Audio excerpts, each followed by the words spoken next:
Vendredi 29 novembre, 7h30, vous êtes bien sur Grand Lille TV. Bon réveil et bonne matinée à toutes et à tous. Bon appétit si vous prenez peut-être votre petit déjeuner en notre compagnie. Voici en images et en 7 minutes un tour complet de l'actualité du jour dans votre métropole lilloise.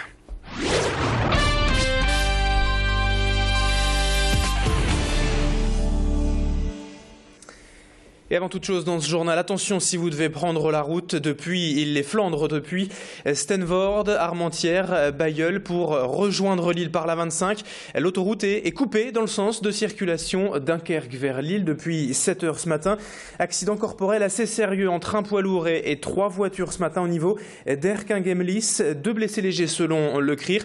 L'autoroute est coupée donc sur les 2 voies de circulation à Erquinghem-Lys en direction de Lille. Attention donc si vous devez prendre la route depuis les Flandres vers Lille. On en reparle avec l'infotrafic juste après ce journal. Et dans cette édition, on démarre également avec ces images d'une nouvelle soirée santé organisée hier à Lille Grand Palais. Une grande conférence débat ouverte au public à propos du cancer et des risques pour chacun d'entre nous. D'éminents spécialistes et cancérologues étaient présents pour répondre aux questions du public. Un peu plus de 250 personnes inscrites, venues écouter notamment le professeur Jacques Bonneterre, président du réseau régional de cancérologie. Il faut savoir que dans le Nord-Pas-de-Calais, on estime la surmortalité 20% supérieure à la moyenne nationale pour le cancer du côlon, du sein, de la prostate et du poumon. Hier soir, les spécialistes de la question ont donc tenté de répondre aux interrogations du public en insistant encore et toujours sur l'importance du dépistage. Tanguy Lécluse a suivi pour nous cette conférence et a rencontré certaines personnes présentes dans le public. Moi, je suis maman d'un petit garçon qui est en rémission, donc c'est pour ça que je suis venue à la conférence en fait. Je voulais juste avoir des renseignements sur l'hérédité et la génétique. J'ai eu 2 parents qui sont décédés de cancer, donc je me suis dit que ça m'intéressait et comme ma collègue m'a proposé de l'accompagner, je suis venue bien volontiers. Je suis retraité, je suis intéressé pour rester toujours en bonne santé.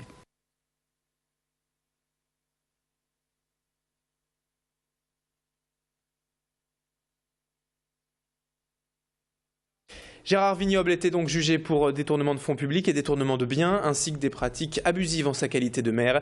Entre 2006 et 2009, la justice lui reproche d'avoir usé des comptes publics de sa mairie pour des frais de déplacement, de représentation excessifs à hauteur de 75 000 €. Pour cela, Gérard Vignoble a donc été condamné hier à 30 000 € d'amende, 3 ans d'inéligibilité et surtout 18 mois de prison avec sursis.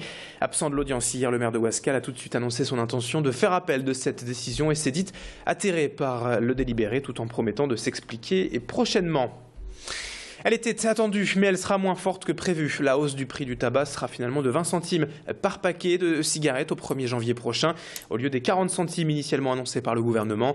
Dans tous les cas, c'est une nouvelle hausse qui entretient la colère des buralistes, lesquels font valoir une baisse du marché de 9% en volume depuis un an. Surtout la recrudescence des achats dans les réseaux parallèles, selon eux.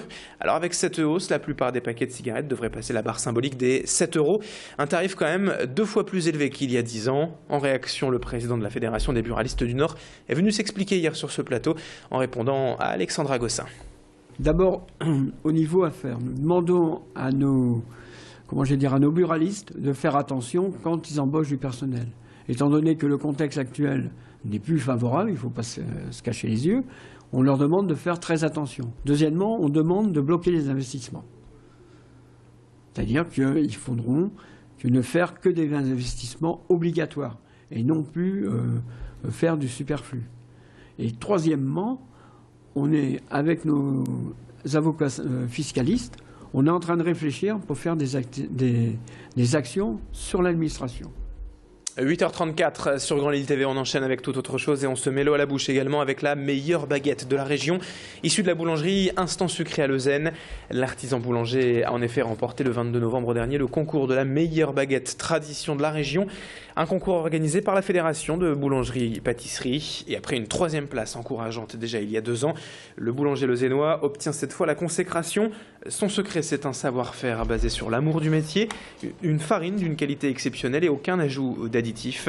La recette en question avec le boulanger lui-même, rencontré hier par Macha Grunessen.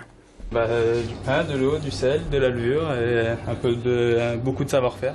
C'est instinct et c'est beaucoup de toucher de la pâte, le toucher, c'est au niveau de l'hydratation de l'eau, c'est un peu tout ça en fait.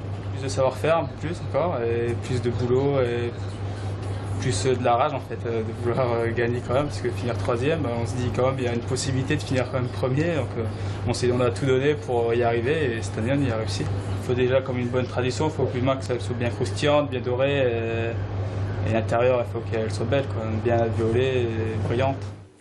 Enfin, au chapitre culture et musique, l'ONL de retour sur scène lundi et mardi pour 2 représentations de Different Space, concerto pour piano, écrit par Baptiste Trottignon et composé pour le pianiste Nicola Angelic.